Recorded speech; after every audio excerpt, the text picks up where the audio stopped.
claimed it was a hoax. To prove her authorship, she would have to face the venerable men of Boston. October 1772. The room is thick with the scent of tobacco and candle wax. Across from her sat 18 of the most powerful men in Massachusetts. Governor Thomas Hutchinson, the future founding father, John Hancock, religious leaders, men who believed the Negro lacked the soul for art. They didn't just want to know if she wrote the poems. They wanted to break her. If she failed, she would be branded a fraud, and the intellectual capacity of an entire race would be dismissed for another century. Hutchinson speak. You speak of Virgil in your verses, girl. Tell us in the third eclogue, what is the nature of the contest between Menelcas and Damoetas? Phillis responded, It is a singing match, Excellency. A wager of a carved cypress cup and a heifer, much like this room. A contest of voices, to determine who holds the truth. They gasped. She wasn't just reciting. She was analyzing.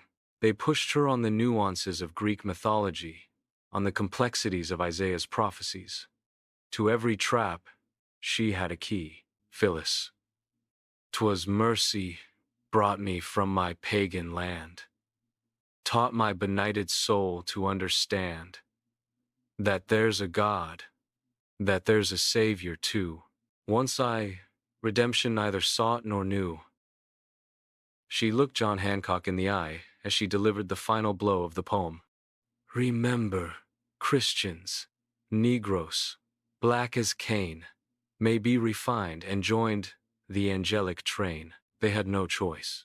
The evidence was irrefutable. They signed a document, the attestation, stating that, we verily believe she is the author. This document was the passport of genius. With it, her book was finally published in London in 1773. She became the most famous woman of African descent in the world. She used her fame to write to George Washington and to argue for the abolition of slavery, using the very reason the men in that room tried to claim she didn't possess. Phillis Wheatley died at only 31, in poverty and neglect. But that morning, in 1772, lived on. She didn't just write poetry. She wrote a manifesto of human equality. She proved that the mind has no color and the soul has no master. She walked into a room of 18 skeptics and walked out as the mother of African American literature.